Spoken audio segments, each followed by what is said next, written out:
நீங்கள் தற்போது காணொளியில் பார்த்த காட்சிகள் நேற்றைய தினம் தமிழகத்தில் நடந்த மாபெரும் மனித உயிரிழப்புகள், மிகுந்த மனதை ரணமாக்குகின்ற காட்சிகளை நீங்கள் காட்சியில் பார்த்தீர்கள்.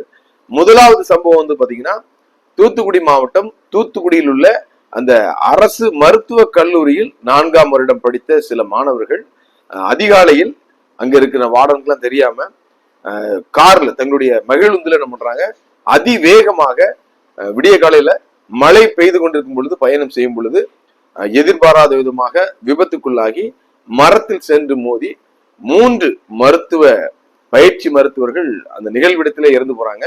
மற்ற 2 பேர் பாத்தீங்கன்னா மருத்துவமனையில அனுமதிக்கப்பட்டு தீவிர சிகிச்சையில் இருக்காங்க. இந்த சம்பவத்துக்கு முழு காரணம் மனித தவறு தான். ஏன்னா பாத்தீங்கன்னா ஒரு ஹாஸ்டல்ல, அதுவும் ஒரு மருத்துவ விடுதியில மருத்துவ மாணவர்களாக இருப்பவர்களுக்கு பாத்தீங்கன்னா இந்த மழை பெய்யும் பொழுது எந்த அளவுக்கு காரை இயக்க வேண்டும் என்று நிச்சயமாக சொல்லிக் கொடுத்திருப்பாங்க. மனித உயிர் எவ்வளவு மேலானது என்பதும் அவர்களுக்கு தெரியும். சோ அதை மீறி அதிவேகமாக மகிழுந்து ஓட்டி இப்பொழுது பாத்தீங்கன்னா 3 உயிர்கள் இழந்திருக்கிறது. மதிப்புமிக்க, அதாவது மருத்துவராகி இந்த மனித குலத்துக்கு சேவை செய்ய இருந்த இந்த உயிர்கள் பறி போயிருக்கிறது. உன் நண்பன் யாருன்னு சொல்லு, நீ யாருன்னு சொல்றேன்னு சொல்லுவாங்க. அது போல பாத்தீங்கன்னா உன் நண்பன் பாத்தீங்கன்னா சரியில்லாதவனாக இருந்தால் நிச்சயமாக உனது வாழ்க்கையும் சரிந்து போகும் என்பதற்கு இது மிகுந்த ஒரு எடுத்துக்காட்டு. உயிர் கொடுப்பான் தோழன் என்பது போய் இன்னைக்கு உயிர் எடுப்பான் தோழன் ஆகி போச்சு. அதாவது இந்த 5 பேர் இந்த கார்ல போகும்போது காரை இயக்கியது பாத்தீங்கன்னா ஒரு நபர். அந்த ஒரு நபர் செய்த தவறுக்கு தண்டனை 4 பேரும் கிடைச்சிருக்கு. நல்லா கவனித்துக் கொள்ளுங்கள் இளைஞர்களே, பெற்றோர்களே. உங்கள் பிள்ளையை நீங்கள் சரியாக வளர்த்தாலும் அவனுடைய சேர்க்கை சரியில்லை என்றால் அநியாயமாக அவனுடைய உயிரை காவு வாங்குவதற்கு இந்த உலகம் தயாராக இருக்குது என்பதை மட்டும் நன்றாக புரிந்து கொள்ளுங்கள். அந்த 4 பேர் என்ன தப்பு பண்ணா? ஒரு தப்பு பண்ணல. அப்போ அவன் நண்பன் இந்த மகிழுந்துவ ஓட்டியவன் பார்த்தோன்னா சரியில்லை. தண்டனை பாத்தீங்கன்னா 4 பேருக்கு கிடைச்சிருக்கு. மிக பயங்கரமான ஒரு காட்சி பாத்துங்க. இது நடக்காம இருக்கணும்னா தயவு செய்து உங்கள் பிள்ளையை நீங்கள் சரியாக வளர்த்தாலும் சரியான நண்பரோடு அவனுடைய சிநேகம் இருக்கிறதா என்பதை பாருங்க. அதுபோல இளைஞர்களுக்கு நான் சொல்றது அதுதான். உலகத்துல போனா வராது ஒன்னே ஒண்ணுதான், உயிர் தான். காலம் போனா வந்துடும், காசு போனா வந்துடும், மதிப்பு போனா வந்துடும். எல்லாமே நம்ம இழந்ததை மீண்டும் இரட்டத்தனையாக நம்ம பெற்றுக்கொள்ளலாம். ஆனா உயிர் மட்டும் வராது. நீங்க விளையாடி கொண்டே இருக்கிறீர்கள். ஆனால் இப்ப பாருங்க 3 ரன் மட்டும் போய் செத்து மண்ணோட மண்ணா போயிட்டான். அவர்கள் பெற்றோருக்கு எவ்வளவு வலி வேதனை அப்படிங்கிறத பாத்தீங்கன்னா அனுபவிக்க மட்டும் தான் தெரியும். இப்ப பாத்தீங்கன்னா நேற்றைய தினம் அந்த சம்பவம் ஒரு செய்தியாக, பெட்டி செய்தியாக முடிஞ்சு போச்சு. ஆனா அந்த குடும்பத்திற்கு, அந்த பெற்ற தாய் தகப்பனுக்கு, உடன் பிறந்த அந்த உடன்பிறப்புகளுக்கு பாத்தீங்கன்னா உயிர் உள்ள வரைக்கும் வேதனை இருக்கணும். அவன் யூஸ் பண்ண பேனா, பென்சிலு, அவன் படுத்து எழுமுன அந்த படுக்கை, அவன் யூஸ் பண்ண திங்ஸ் எல்லாம் பார்க்கும்போது அவ்வளவு வலிக்கும். அந்த வேதனையை அனுபவிகளுக்கு மட்டும் தான் தெரியும். தயவு செய்து இந்த வலியை இந்த இளைஞர்கள், இப்படி அதிவேகத்தில் வாகனத்தை ஓட்டி தங்களுடைய இன்னுயிரை இழப்பவர்கள் புரிந்து கொள்ளுங்கள். அதாவது நீங்க இந்த இளமை வேகம் இருக்கும்போது பாத்தீங்கன்னா என்ன வேணா சில போவீங்க. ஆனா இயற்கை, அது போல பாத்தீங்கன்னா காரா இருந்தாலும் சரிதான், மகிழுந்து, இதெல்லாம் பாத்தீங்கன்னா எந்திரங்கள். இது ஒரு லெவலுக்கு தான் நீங்க சொன்னா கேட்கும்.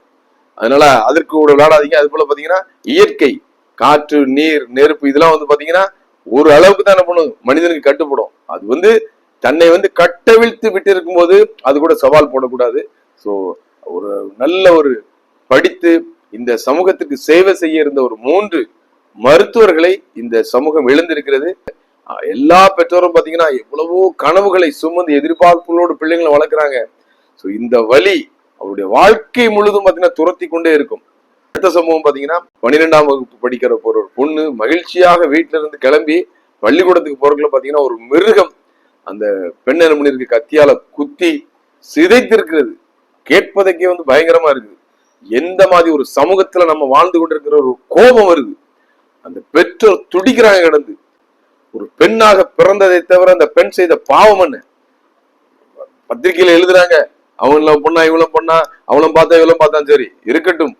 இருவரும் பாத்தீங்கன்னா ஒரு வயதுக்கு வரும்பொழுது, இந்த டீனேஜ் வரும்போது பாத்தீங்கன்னா அது போன்ற ஒரு இன ஈர்ப்பு இருக்கத்தான் செய்யும். ஆனால் பிடிக்கவில்லை என்று அந்த ஒதுங்குகிற அந்த பிள்ளையை பார்த்தீங்கன்னா துரத்தி சென்று கத்தியால குத்தி கொள்றான். எந்த வகையிலும் ஏற்றுக்கொள்ளத்தக்கது, எந்த வகையிலும் ஏற்றுக்கொள்ளத்தக்கது அல்ல. சட்டங்கள் கடுமையானது மட்டும் தான் நம்மளுடைய இது போன்ற சம்பவங்கள் நிறுத்தப்படும். தமிழக அரசாங்கம் பாத்தீங்கன்னா இது போன்ற எத்தனையோ சம்பவங்கள் என்ன பண்ணுது, வேடிக்கை தான் பார்த்து கொண்டு இருக்குது. இது பெரிய கொடுமை என்னன்னா, அந்த பெற்றோர்கள் என்ன பண்றாங்க, காவல் நிலையத்துலதான் அவனை பிடிச்சு வச்சுன்னு சொல்றாங்க. பெற்றோர்களும் உறவினர்களும் போய் என்ன பண்றாங்க, அவனை விடு அப்படின்றாங்க. அந்த பெண்ணை காப்பதற்கு வக்கற்ற நமது சமூகம் பாத்தீங்கன்னா எதுக்கு உள்ள வைக்கணும், வெளியே எழுத்து போட வேண்டியதானே. சட்டம் என்னங்க செய்யும்? 3 மாசம் உள்ள போய் உட்காந்துட்டு என்ன பண்ணுவான், கெத்த வெளியே என்ன பண்ணுவான், இன்னொரு பிள்ளை என்ன பண்ணுவான், துரத்திட்டு அலைவான். அவளையும் குத்தி கொள்வான். திரும்ப என்ன பண்ணுவோம், இதே காவல்துறை தான் அவனுக்கு என்ன பண்ணும், காவல் அரணாக நின்று பாதுகாத்து நாங்க என்ன பண்ணுவோம், சட்டப்படி நடவடிக்கைன்னு சொல்லிட்டு கொண்டு போய் நம்ம கோர்ட்ல நிறுத்தோம். திரும்ப என்ன பண்ணுவோம், 6 மாசத்துல வெளியே வருவான். இது போன்றுதான் பாத்தீங்கன்னா தொடர்ந்து நடைபெற்றுக் கொண்டிருக்கிறது.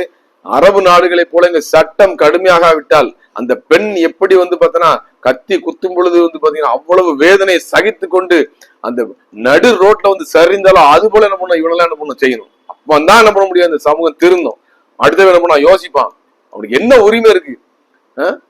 12ஆவது வரைக்கும் அந்த பிள்ளைய பெத்து வளர்த்து ஆளாக்குன பெற்றோருக்கு கூட அடிக்க கூட செய்யக்கூடாதுன்னு சொல்றாங்க.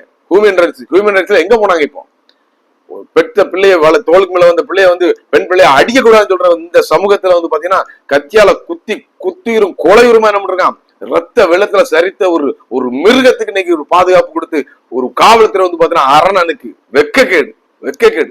தமிழக அரசு உண்மையிலே பாத்தீங்கன்னா காவல்துறையை கையில் வைத்திருக்க முதல்வர் இவனெல்லாம் நாயை சுடுற மாதிரி நடுரோட்ட சுட்டு தூர எரிஞ்சிருக்க வேண்டாமா? இவ்வளவு இது போல இன்வென்ட் பண்ணுவான். இப்படி நீங்க பாதுகாப்பு கொடுத்தா ஒவ்வொருத்தரும் செய்வான். பெண் பிள்ளையை பெற்ற தகப்பன் தாய்மார் பாத்தீங்கன்னா ஏற்கனவே வயிற்றுல நெருப்ப கட்டி அலைகிறாங்க. இது போன்ற மனித மிருகங்களை எப்படி உலகத்துல நீங்க உழவ விடலாம்? இவருக்கு பாத்தீங்கன்னா சார்ஜ் ஷீட் போட்டு இவரை கோர்ட்ல கொண்டு போய் நிறுத்தி இவருக்கு தண்டனை வாங்கி கொடுப்பீங்க. இது நடக்கும். அவன் சொல்லுவான், என் மனநிலை சரியில்லை, அவருக்கு ஒரு சர்டிபிகேட் வாங்கிடுவாங்க. தாயை கொண்டவனுக்கு என்ன பண்ணுவான், சாட்சிக்கு 4 வருவாங்கிற மாதிரி இவனுக்கு சப்போர்ட் 4 பேர் வருவான். அவன் ஏமாத்திட்டா என்ன, எல்லாருக்கும் தனி மனித உரிமை இருக்கு. அவளுக்கு நேசிப்பதற்கு எப்படி உரிமை இருக்கோ அது போல விலகி செல்வதற்கு அந்த பெண்ணுக்கு உரிமை இருக்கு. இங்க யாரும் கட்டாயப்படுத்த முடியாது. நமது உயர் நீதிமன்றம் உச்ச நீதிமன்றங்கள் என்ன சொல்லுது அப்படின்னா, 18 வயது முடிந்த ஒரு பெண் பாத்தீங்கன்னா விருப்பப்பட்டு யாரு கூட போலாம் வரலாம். அதே மாதிரி 18க்கு கீழே இருக்க பெண்ணுங்க மைனர், அவளுக்கு என்னென்ன தெரியாது, மைனர். அவளுக்கு அவ விருப்பத்தோடு தப்பு பண்ணாலும் தப்புன்னு சொல்லுது. அப்படி இருக்கும்போது அவ விருப்பப்பட்டு லவ் பண்ணாலும் தப்பு தானே. அந்த பெண்ணுக்கு உரிமை கிடையாதா? நேசிக்க உரிமை உண்டு, அது போல விலகி செல்ல உரிமை உண்டு. அதை ஏற்றுக்கொள்ளுகின்ற பக்குவம் அந்த பையனுக்கு வரணும். இந்த ஜெனரேஷனுக்கு சொல்லிக் கொடுங்க. அதிகமான தோல்விகளை சந்தித்தவன் தான் மிகப்பெரிய வெற்றியாளனாக மாற வேண்டும் என்ற ஒரு தத்துவத்தை சொல்லிக் கொடுக்க வேண்டும். எனவே இது போன்ற குற்றவாளிகளை எந்த விதமான கருணையும் இல்லாமல் நடு ரோட்டில் வைத்து அரபு நாடுகளில் நாயை சுடுவது போல சுடணும். அந்த கண்ணுக்கு கண்ணு பல்லுக்கு பல்லு சொல்லி என்ன பண்ணுவாங்க, பைபிள் சொல்லுவாங்க. அது போன்ற தண்டனைகள் கொடுத்தால் மட்டும்தான் இது போன்ற சம்பவங்கள் வருங்காலங்களில் நடைபெறாமல் தடுக்க. எது எப்படியோ தினம் நடந்த இந்த சம்பவங்களில் வாழ வேண்டிய வயதில் தங்களுடைய இன்னுயிரை இழந்த கனத்த இதயத்துடன் அஞ்சலியை செலுத்துகிறேன். அவருடைய ஆன்மா அமைதி அடைய வேண்டும். இது போன்ற சம்பவங்கள் தொடர்ந்து நடைபெறாத வண்ணம் இளைஞர்கள் மத்தியிலும் சமூகத்தின் மத்தியிலும் விழிப்புணர்வை ஏற்படுத்த வேண்டும். அதற்கு அரசு மற்றும் பெற்றோர்கள் மற்றும் அனைத்து நல்ல உள்ளங்களும் இணைந்து செயல்பட வேண்டும் என்று இதன் வாயிலாக தெரிவித்துக் கொள்கிறேன். அனைவருக்கும் வணக்கம்.